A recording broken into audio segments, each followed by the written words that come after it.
Hey everybody, George Suris from Empire Legal. Today we're talking about Advanced Health Directives for Queensland. Thank you to the Queensland Government for supplying today's information. Okay, so at some point in the future, you may be unable to make decisions about your healthcare, even temporarily. This might be due to an accident, dementia, a stroke, or a mental illness. An Advanced Health Directive allows you to give directions about your future healthcare, make your wishes known and give health professionals direction about the treatment that you want, and appoint someone that you trust, an attorney, to make decisions about healthcare on your behalf. Making an Advanced Health Directive. Who can make one? To make an Advanced Health Directive, you must be 18 or older and have capacity to understand the nature and effect of the Advanced Health Directive.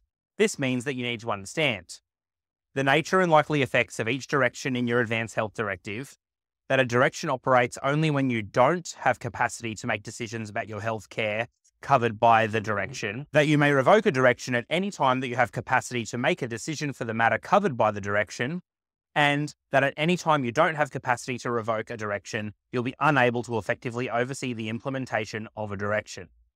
You must also be able to make the Advanced Health Directive freely and voluntarily, not due to pressure from someone else. Your Advanced Health Directive must be signed by your doctor and by you in the presence of an eligible witness. In signing the Advanced Health Directive, the doctor and witness are certifying that you appeared to have capacity to make the Advanced Health Directive. To learn more about capacity to make an enduring power of attorney, see Section 6 of the Capacity Assessment Guidelines, which will pop in the blog. Alright, so when to make an Advanced Health Directive? The best time to make one is now, before any urgent health conditions arise. However, it's particularly important to make one if you're about to be admitted to hospital, your medical condition is likely to affect your ability to make decisions, you have a chronic medical condition that could cause serious complications, for example, diabetes, asthma, heart attack, kidney disease. Preparing to make your Advanced Health Directive. Before you complete an Advanced Health Directive, read the Advanced Health Directive form and explanatory guide. Links will be in the blog. You should also think about your views, wishes, and preferences for your future healthcare. Talk to your family and friends. Talk to your doctor. They will have access to your medical history. They can help you understand how a particular illness may affect you.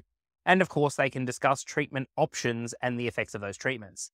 If you plan to appoint an attorney for health matters, consider what you want to appoint and talk to them about it.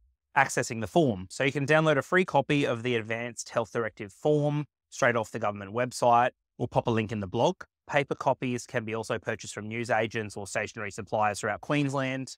You can also print out a copy at your library. All right, so completing the document. There's a guide to help you complete the form. It steps you through each of the questions and gives you useful information, practical examples, hints, and tips. A doctor will need to complete part of the form, so you can ask them to explain your options and any unfamiliar terms.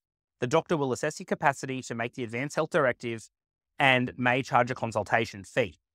So after your doctor signs, you need to sign the form in the presence of one of these witnesses: a Justice of the Peace, a Commissioner for Declarations, a Notary Public, or a lawyer.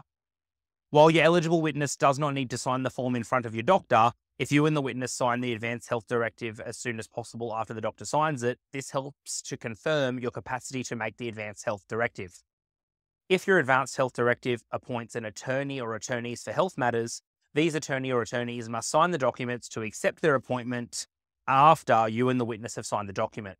Your attorney or attorneys do not have to do this immediately. However, they must sign it before they can start making decisions on your behalf. All right, so you filled out the form. What's next? Well, good news. You don't have to register it anywhere once you've completed it. However, it's strongly recommended that you keep the original form in a safe place, let your close family and friends know that you've made an Advanced Health Directive and where to find it, and give a certified copy to your attorney, if appointed, doctor, other health providers, bank, or lawyer. This may include your local hospital, where they may add it to the patient file. You could also carry a card that states you have an Advanced Health Directive and where to find it. You should review your Advanced Health Directive at least every 2 years, or if your health changes significantly. How to cancel. You can revoke or cancel your Advanced Health Directive at any time you have capacity to do so. You don't need to complete a specific form to cancel it. However, any revocation must be in writing, and you need to take all reasonable steps to advise any attorney or attorneys that it's been revoked.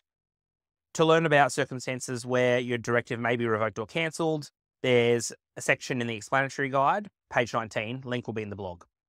Okay, what your attorney must do. An attorney has important legal duties and obligations they must comply with. It's strongly recommended that a person seeks advice from a professional, e.g. a lawyer, when considering whether to accept an appointment as an attorney. It is an onerous job. A statutory health attorney may make healthcare decisions on your behalf if you have not made an Advance Health Directive, appointed an attorney for health matters under an Advance Health Directive, or an attorney for personal matters under an enduring power of attorney, or had a guardian appointed for healthcare matters by QCAT. The role is not necessarily ongoing. If you get capacity back, that role will end. But basically, guys, this is huge. It's one of those things where no one thinks about it until it's a problem. And then once it's a problem, it's too late. Your local lawyer can help you. We absolutely can help you. We're experts in this with creating an Advanced Health Directive. Spend a few minutes, upskill yourself, get one sorted so that in the event that something happens to you, the right people can help you and make decisions based on your wishes. Like, subscribe, share. Thanks, everybody. We'll see you next week. Ladies and gentlemen, please keep in mind that all advice is general in nature and does not constitute legal advice. This is authorised by George Souris, Empire Legal, Queensland, Australia.